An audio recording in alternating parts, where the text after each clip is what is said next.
I will never forget that 30th birthday night. It was a typical New York autumn evening. My apartment packed with friends, champagne bubbles glittering golden under the lights. As the creative director of an advertising agency, I thought I'd seen enough dramatic scenes. But when Emily pushed through my door with that damn rock musician Cole by her side, I realized what real shock actually meant. The entire room fell silent instantly. My heart felt like someone had grabbed it tight, then suddenly let go. Emily looked as beautiful as ever, that suffocating kind of beauty, even though we'd been broken up for 3 months.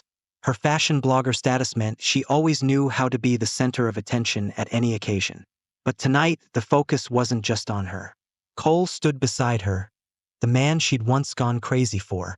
I quickly searched my mind for coping strategies, like facing difficult clients in the conference room. Deep breath, Jason, I told myself. You're the host, this is your territory. Emily didn't expect to see you here. I walked toward her, wearing my most natural smile. Happy birthday, Jason. Her voice trembled slightly. I hope you don't mind that I brought Cole. Mind? Of course I minded. But I couldn't show it, couldn't lose my composure in front of all my friends. Cole extended his hand to shake mine, his palm rough, the calluses from years of guitar playing clearly visible. Emily's told me a lot about you, he said, something unreadable in his eyes. I noticed Emily kept stealing glances at him, that look I knew too well. That was how she used to look at me on our first date, the morning we moved in together, that rainy night when she said she loved me. Now she was looking at him the same way. I felt an indescribable emotion churning in my stomach. Anger? Jealousy? Or simply hurt? Friends began to resume the normal party atmosphere, but I could feel their stolen glances and whispered conversations. In New York, this gossip-driven city, no secret could last too long, especially when your ex-girlfriend shows up at your birthday party with her ex-boyfriend. I picked up a glass of whiskey, letting the alcohol burn down my throat. This was going to be a long night. I watched Emily and Cole chatting casually in my living room, as if this were their territory. She laughed so naturally, so relaxed. When was the last time I'd seen her laugh like that? In the final months of our relationship, she was always distracted, always checking her phone, always taking mysterious calls that made her emotions fluctuate. Now I understood. Those calls were all from him. I smiled bitterly to myself, at my own obtuseness and naivety. The advertising industry had taught me to read people's hearts, but when it came to love, I was clearly still a beginner. The party continued, and I tried my best to play the perfect host. But my eyes involuntarily tracked Emily's every movement, every expression, every exchange of glances between her and Cole. This feeling was like watching a movie about my own life, where I wasn't the protagonist. I was the replaced actor, the character written out of the script. As the night drew to a close, I realized something. This wasn't just a birthday party. This was the beginning of an ending. After the party ended, most guests had left, but Emily stayed behind. Cole said he needed to go back to the hotel to handle some music business, leaving us alone. I wasn't sure if this was coincidence or careful planning. We sat at opposite ends of the sofa, the distance between us feeling like all of Manhattan. The room was filled with post-party scents, perfume, alcohol, and an indefinable tension. Jason, we need to talk. Emily finally spoke, her voice soft, as if afraid of disturbing something. I nodded, though my heart was resisting this conversation. Some truths you'd rather never know. About Cole. She paused, as if searching for the right words. You don't need to explain anything. I interrupted her. We've already broken up, remember? But she shook her head, a vulnerability flickering in her eyes that I hadn't seen in a long time. I need to say this, Jason. I owe you an explanation. I poured 2 glasses of red wine, handing her one. Maybe alcohol would make this conversation less painful. Cole and our relationship never really ended, she said. Even when we broke up, even when I was with you, some things just can't be severed. I felt a strange calm. Maybe because I'd known this answer all along, just hadn't been willing to admit it. Those late-night calls, those mysterious texts, those nights she said she was going out with friends but came back smelling of different perfume. So for 3 years, I was sharing you with a ghost, I said, my voice sounding calmer than I'd expected. Emily's tears began to fall. Jason, I really did love you. I still love you now. But Cole, he was my first love, the first person I truly fell for. Then what was I? I asked. A substitute? Comfort when Cole wasn't around? She shook her head violently. No, you don't understand. The days with you were the happiest of my life. You gave me security, gave me a stable life, gave you what? A comfortable harbor until your captain returned? We fell into silence. I looked at her, trying to find in her face what had once made my heart race. She was still beautiful, but now that beauty felt foreign to me. Just then, her phone rang. She glanced at the screen, her whole body tensing instantly. "It's Cole," she said, as if seeking my permission. I gestured for her to go ahead. She answered the call, walking to the window. I couldn't hear their conversation clearly, but I could see Emily's expressions changing. From nervous to excited, from excited to confused, finally becoming a kind of panic I'd never seen before. After hanging up, she stood there for a long time without speaking. "What happened?" I asked. He said he's going to Los Angeles to record a new album. Might be there for several months. That's great, so you two can have more time together. She turned to look at me, the expression in her eyes so complex it was heartbreaking. He wants me to go with him. Those words hit my heart like a bullet. Though we'd already broken up, though I already knew she still had him in her heart. Hearing this news still left me feeling an unprecedented emptiness. I walked to the liquor cabinet and poured myself a whiskey. This time I didn't pour one for her. "Will you go?" I asked, my back to her. I don't know, her voice was small. My work, my life, everything is in New York. But where is your heart? This question plunged the room into silence again. I turned to look at her, this woman who had shared 3 years of my life. We'd watched countless sunrises together, watched countless movies on this very sofa, planned our future together. But now, she stood before me like a stranger. "Emily, you know what the saddest part is?" I said.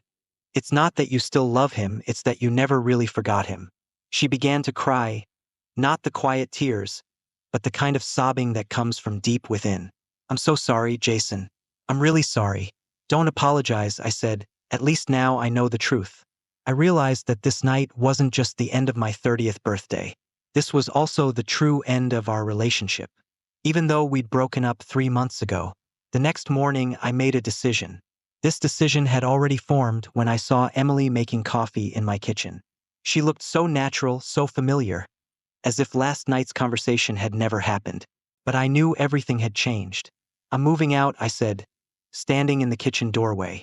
Emily's coffee cup stopped mid-air. "Jason, you don't need to do this. This is your apartment." "No, I need to do this." I walked over to her, taking the coffee cup from her hands. "We can't go on like this." She looked at me with pleading eyes. "We can still be friends, can't we? We don't need to become strangers." Friends? The word sounded both ridiculous and tragic. "Emily, do you think we can really be friends? When you're talking to Cole every night? When you eventually decide to follow him to Los Angeles?" "I haven't decided yet." "But you will," I interrupted her. "We both know you will." Deep down, I actually hoped she would deny it, hoped she would say she chose to stay in New York, chose to stay with me. But she didn't. She just looked down at her hands, those hands that had held mine countless times. "I need a few days to pack my things," I said. "You can take anything that belongs to you." The next 3 days were painful. I began sorting through 3 years' worth of life traces. Those photos together, travel souvenirs, furniture we'd bought together. Every item carried a memory. Now they'd become painful reminders. I decided to move to Brooklyn. Every corner of Manhattan held our memories. I needed a fresh start.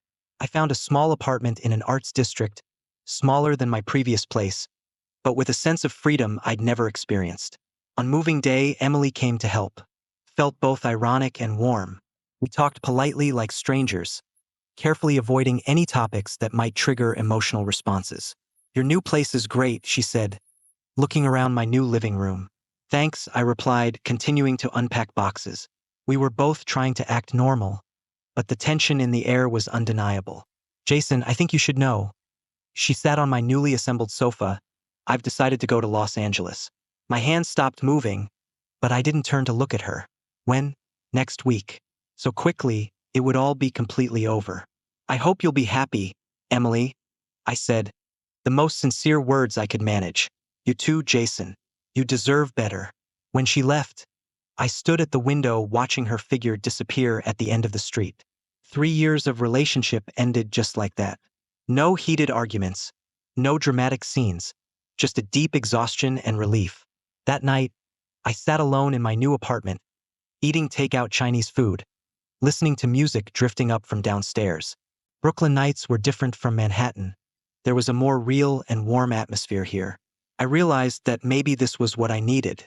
A place without shadows of the past. A place where I could start over. I picked up my phone, wanting to post something to tell everyone I'd moved. But then I put it down again. Some things don't need to be announced to the world. Some changes only need to be known by yourself. I looked at the night view outside the window, feeling a wonderful peace for the first time. Though my heart still ached faintly, I knew this was the beginning of healing. On the third day after moving to Brooklyn, I met her. That morning, I was waiting in line at the coffee shop downstairs when a golden retriever suddenly rushed to my legs, wagging its tail enthusiastically. "Max, don't do that," a female voice called from behind me. I turned to see a woman hurrying over, wearing a baseball cap, simple jeans and a t-shirt, holding a camera in her hand. "I'm really sorry, he doesn't usually do this," she said, bending down to grab the dog's leash. "It's okay. I like dogs." I crouched down to pet Max's head. "He's friendly." She stood up, and I saw her face clearly for the first time. She didn't have Emily's refined beauty, but had a natural charm, especially her eyes, clear and determined. "I'm Sophia. I live on the 5th floor of this building." She extended her hand. "Jason, 4th floor, just moved in." I shook her hand, noticing how strong her grip was. "Photographer?" I pointed to the camera in her hand. "Documentary filmmaker," she smiled. "I'm shooting a project about Brooklyn street art." We waited in line for coffee together, chatting about inconsequential topics. But I found myself enjoying this relaxed conversation, without any baggage, without any history. "If you need any information about this neighborhood, feel free to knock on my door," she said, "though I guess you probably know this city better than I do." "Why do you say that?" "You have that typical Manhattan vibe," she said with a laugh, "expensive suit, costly watch, and that I work at an advertising agency demeanor." I looked down at my outfit and couldn't help but laugh. That obvious? To a documentary filmmaker who observes people every day, yes. Over the next few days, we often ran into each other at the coffee shop downstairs. Sometimes in the morning, sometimes in the evening. Each time we'd chat for a bit, very naturally, very easily. I began to look forward to these encounters. She always had interesting stories to share, about her filming, about people she met, about another side of the city. Unlike Emily, Sophia seemed content with her life. She didn't have that anxious feeling, that restlessness of always searching for something. "Why did you choose Brooklyn?" she asked me one day. We were sitting in the small garden on the rooftop, a quiet place I discovered. "Needed a change," I said. "Manhattan was starting to suffocate me." She nodded, seeming to understand my feelings. "I moved here from Los Angeles 5 years ago," she said. "Sometimes you need to leave certain places to find who you really are." "Do you ever regret it?" "Never," she answered quickly. "This place makes me feel free." Free. That word reminded me of something. I hadn't felt true freedom in a long time. When I was with Emily, I always felt a vague unease, always felt like I needed to prove something, needed to fight for something. But talking with Sophia, I felt a long-lost ease. "Want to see the documentary I'm working on?" she suddenly asked. "I mean the unfinished version." "Sure." We went to her apartment. Different from what I'd imagined. Her home was warm, with various photos hanging on the walls, bookshelves filled with books and photography equipment. "Did you take all of these?" I pointed to the photos on the wall. "Most of them," she said. "I like capturing real moments." She showed me some footage, stories about street artists, about people searching for dreams in this city. Her work was very moving, with a raw authenticity. "This is amazing," I said. "Do you have a distributor?" "Not yet, but I'm working on it," she said. "Independent filmmaker life is like that, full of challenges but also interesting." I looked at her, this independent and strong woman, feeling a complex emotion rising in my heart. Was this attraction, or just curiosity about something new? Whatever it was, I knew one thing.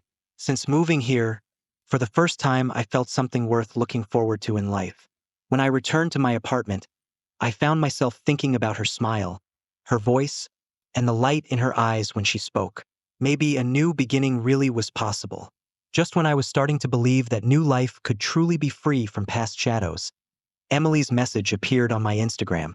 It was a photo of her and Cole on a Los Angeles beach, embracing in the sunset with the caption, "Some people are worth waiting a lifetime for." I stared at this photo for a long time. They looked happy, natural, like they were meant to be together. I should have felt angry or sad, or at least some emotional reaction. But I found that what I felt more was relief. Finally, everything had settled. "You look upset." Sophia's voice came from behind me. I turned to see her standing at the coffee shop in trance, camera in hand, obviously just back from filming. "No, just thinking about some things." I put away my phone. "Want to talk about it?" She sat across from me, sometimes talking to an outsider helps. I hesitated, then briefly told her about Emily. I didn't mention too many details, just said my ex-girlfriend had gotten back together with her ex. "Sounds like good news for you," she said. "Now you can completely let go." "You think it's good news?" "Of course." She smiled. "Uncertainty is the most painful thing. Now you know she made her choice, you can make yours too." Her words made sense, but I still felt a complex emotion. "I thought I'd already let go," I said, "but when I saw that photo, I realized maybe I hadn't." "That's normal," Sophia said. 3 years of feelings can't just be let go of."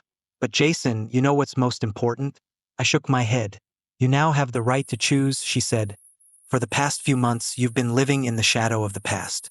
Now, you can choose to keep living in that shadow or choose to look forward." Her words hit my heart. I realized that since the breakup, I'd been waiting for some kind of closure, some final explanation or apology.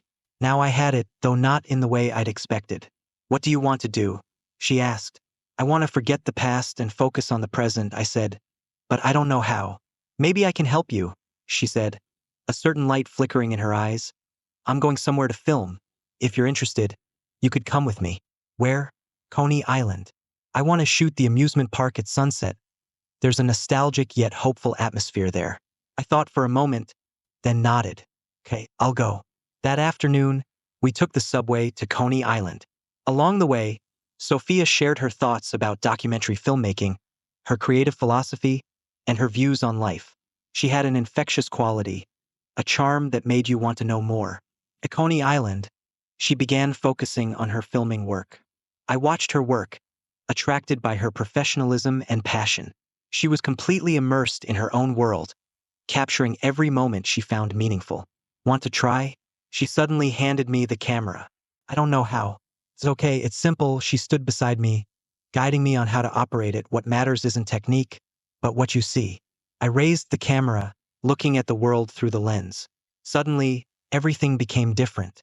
The people on the beach, the Ferris wheel in the sunset, the Manhattan skyline in the distance, all took on new meaning. "Now you understand," Sophia whispered in my ear. "Photography isn't about recording reality. It's about discovering beauty." We stayed on the beach until sunset. As the sun slowly sank into the horizon, I felt an unprecedented peace.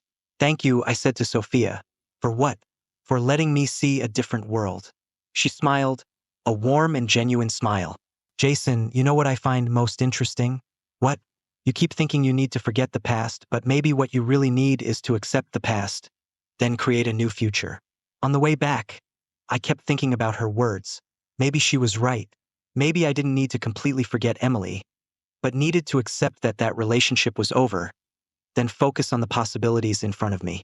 As we sat side by side on the subway, I realized something. I was starting to have feelings for Sophia. This wasn't a rebound, not looking for a substitute to forget the past. This was new, real, exciting. 2 weeks later, Sophia invited me to attend her documentary premiere. It was at a small art cinema, not many audience members, but everyone seemed very engaged. I sat in the back row, watching her work displayed on the big screen. This documentary about Brooklyn street art was deeper and more moving than I'd imagined. She wasn't just recording art, but exploring the meaning of dreams, struggle, and persistence. When the end credits rolled, the audience burst into enthusiastic applause. I saw Sophia standing in front, her face glowing with pride and satisfaction. This was the result of 3 years of work. She should be proud of it. The post-premiere gathering was at a nearby small bar. I chatted with other audience members. Everyone praised the film enthusiastically. But my attention kept unconsciously turning to Sophia. She seemed so confident and charming in the crowd, able to find common ground with everyone. What did you think? She finally found a chance to come to my side. Stunning, I said, you should be proud of this.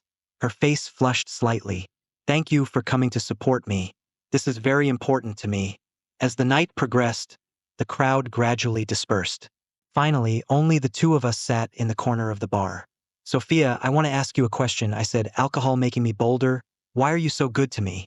She looked at me, her expression becoming serious. Do you want the truth? I nodded. Because I knew from the first time I met you that you were going through pain. She said, I could see you were trying to start over, but also afraid of getting hurt again. That accurate, I said with a bitter smile. I understand that feeling, she continued, because I've been through it too. This was the first time she'd mentioned her past. What happened? I asked softly. She took a sip of her drink, seeming to organize her thoughts. When I was in Los Angeles, I was with a producer for 5 years. I thought we'd get married, have children, have the perfect Hollywood life. She paused, looking at her glass. Then I found out he was simultaneously involved with 3 different women. I wasn't just betrayed, I was completely deceived. I'm sorry, I said. No, let me finish. She looked at me, with a certain determination in her eyes. That experience destroyed me, but also liberated me. I realized I'd been living for someone else's dreams, not my own. So you moved to New York. Yes. I decided to focus on my career, focus on becoming who I wanted to be. She said, I thought I'd never have feelings for anyone again. She looked at me, with something in her eyes that made my heart race. Then I met you. The air suddenly became heavy. The distance between us seemed to be shrinking, or maybe it was just my feeling. Sophia, I began to say. Jason, I need to tell you something.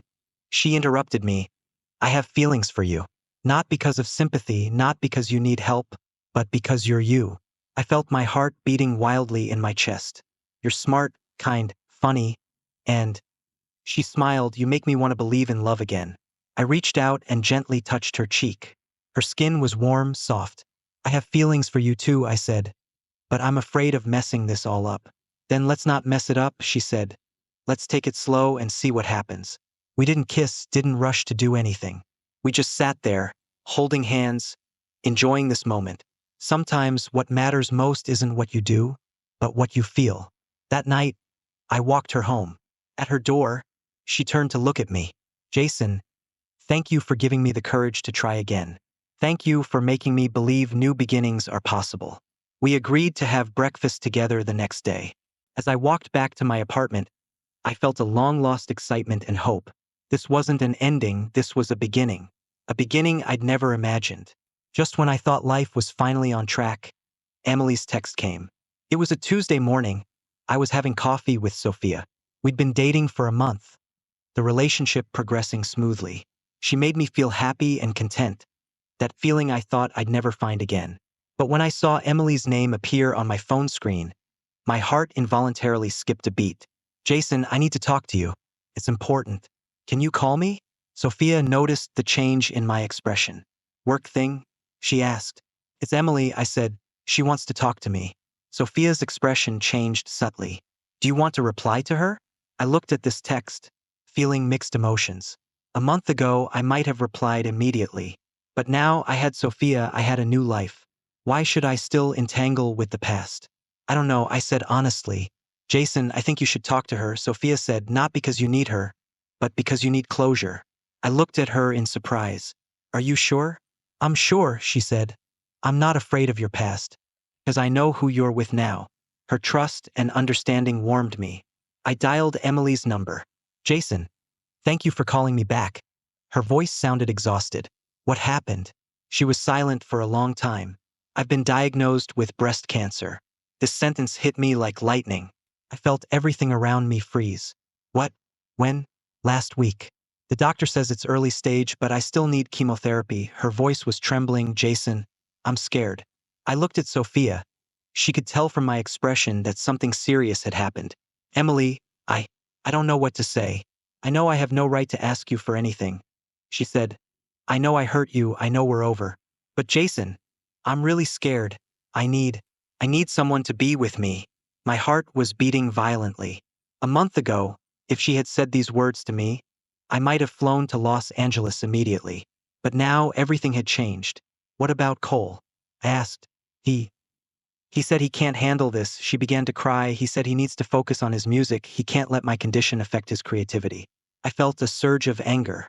That damn selfish bastard. He abandoned you? He said it's just temporary. He said when I get better we can start over. But Jason, I need someone by my side now. I closed my eyes, trying to organize my thoughts. Emily, I'm not asking you to come back to me, she said hurriedly. I just need a friend. Someone I can trust.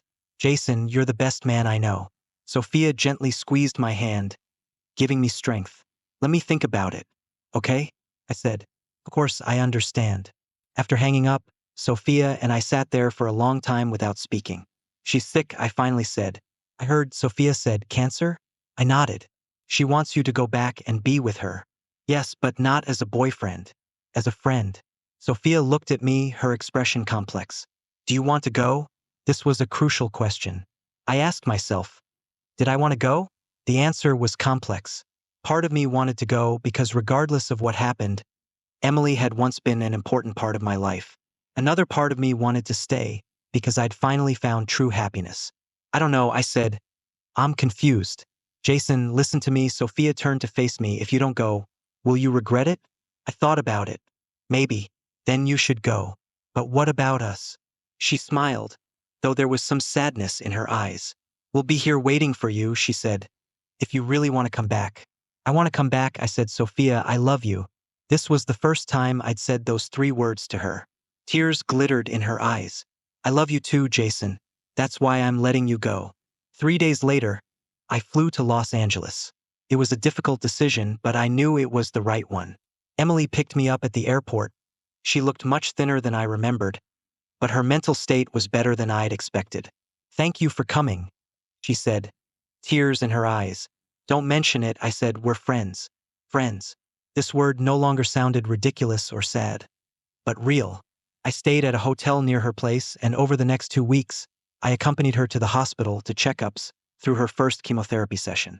This process showed me another side of Emily. Without the anxiety and restlessness she'd had because of Cole, without that impatience of always searching for something. She became more real, more vulnerable, and also stronger.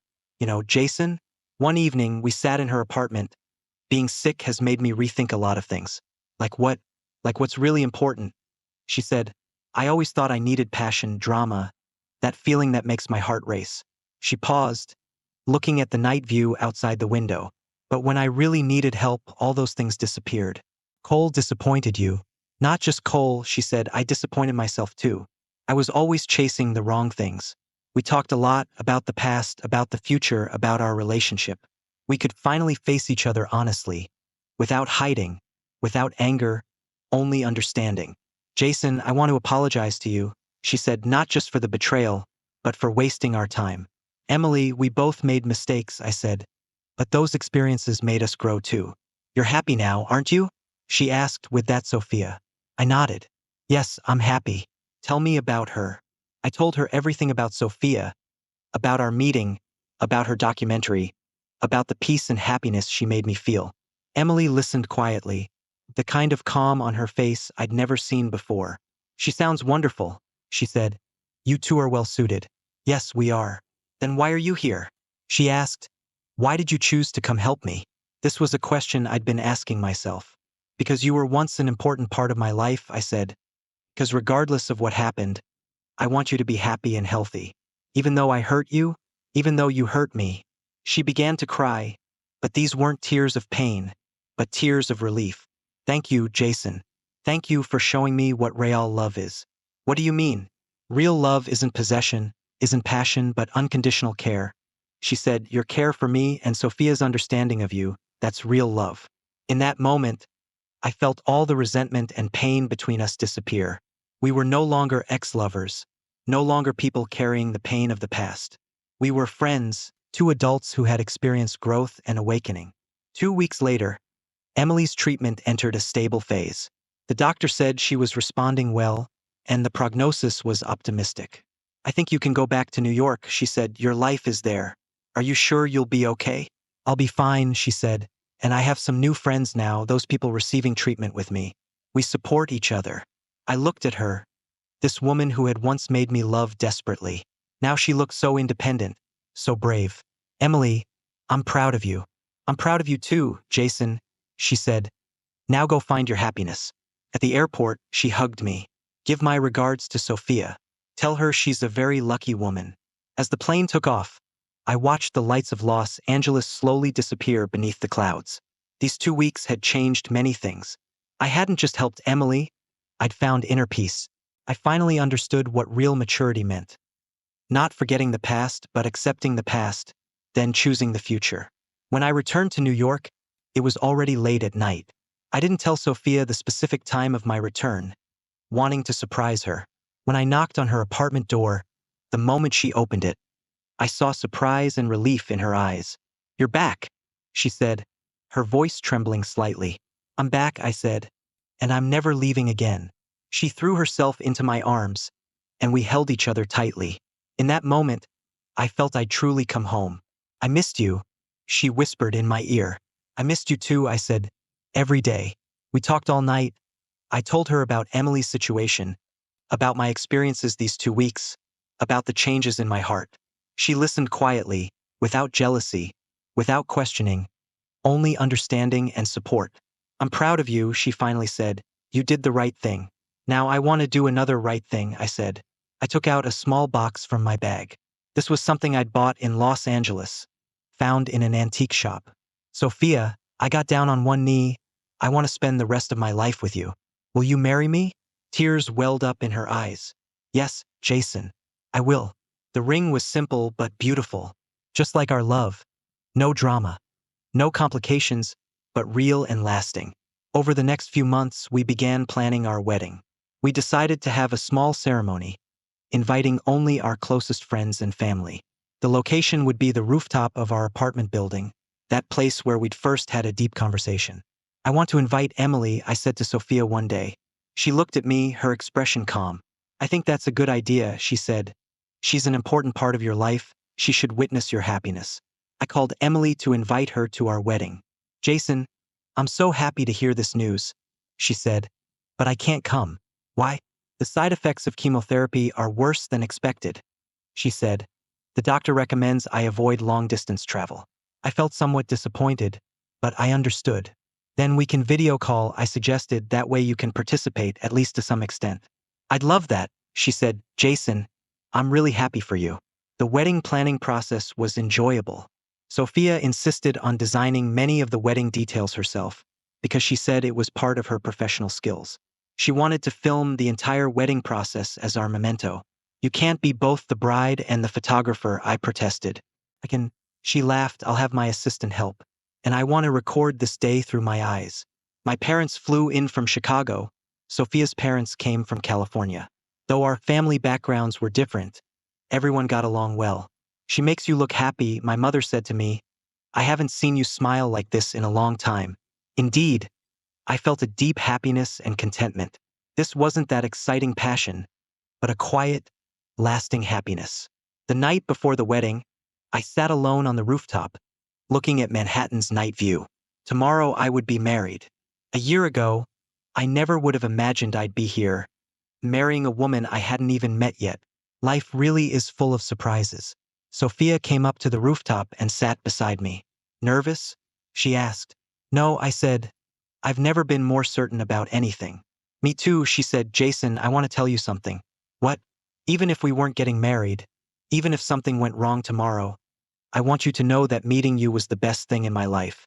I kissed her. Nothing will go wrong tomorrow, I said. We're going to be perfect. The wedding day weather was perfect. October in New York, clear skies, gentle breeze, perfect temperature. As if the entire universe was blessing us. In the morning, I met with my groomsmen at the coffee shop downstairs. These were some of my college friends and work colleagues, all amazed by my transformation. Jason, a year ago we were worried about your breakup. Now you're getting married, Tom said. Life really changes fast. Yes, sometimes you need to lose something to find what truly belongs to you, I said. At 3 o'clock in the afternoon, guests began gathering on the rooftop. We'd only invited about 30 people, but the atmosphere was warm. Sophia's friends had decorated with simple but elegant decorations. The rooftop looked like a fairyland. When the music started, I stood at the makeshift altar waiting. Then I saw her. Sophia wore a simple white dress, holding a bouquet of wildflowers. She looked so beautiful, so natural, so perfect. As she walked toward me, I felt tears welling up in my eyes. These weren't sentimental tears, but pure joy. "Are you ready?" the minister asked us. "Ready," we answered together. The vows were simple. We decided to speak from our hearts rather than traditional formulas. "Sophia," I looked into her eyes and said, "you taught me what real love is. Not possession, not dependence, but growth. You made me a better person, and I promise to spend the rest of my life trying to be a man worthy of your love." Her vows moved me even more. "Jason, you made me believe in hope. When I thought I'd never love anyone again, you appeared. You gave me security, gave me happiness, gave me a home. I promise to always support your dreams and face life's challenges with you." When we exchanged rings, my phone rang. This was the prearranged video call. Emily was going to witness our wedding. I opened my phone, and Emily's face appeared on the screen. She looked somewhat tired, but in good spirits. "Jason, Sophia, congratulations," she said. "You look so happy." "Thank you for being here, Emily," Sophia said. "Even if it's this way, I wouldn't miss it," Emily said. "Jason, I'm happy for you." "Sophia, take good care of this fool." Everyone laughed. When the minister announced we were officially husband and wife, everyone applauded and cheered. I kissed Sophia, a kiss full of promise and hope. The sun began to set, golden light spilling across the rooftop. Sophia's assistant was filming the entire process, but she also took time to shoot some photos. "This is for our memories," she said. The evening party was relaxed and joyful. We didn't hire a DJ, instead let friends take turns playing their favorite songs. Sophia and I danced the first dance, swaying slowly in the night. "We did it," she whispered in my ear. "Yes, we did," I replied. The party continued late into the night, guests gradually leaving. Finally, only the two of us stood on the rooftop, surrounded by stars. "Jason, what kind of future do you want?" Sophia asked. I thought about it. "I want a simple future," I said. "I want to drink coffee with you every morning. I want to support your career. I want to grow old with you." "That sounds perfect," she said. We stood there, looking at Manhattan's night view. A year ago, I'd stood on another rooftop, heartbroken and confused. Now I stood here, full of hope and love. Life really is full of surprises. Sometimes you lose what you thought you'd never lose. Sometimes you gain what you never imagined. The key is having the courage to accept change, the wisdom to learn from pain, the confidence to believe in the future. "I love you, Sophia," I said. "I love you too, Jason," she replied. We went back to the apartment and began our first night as husband and wife.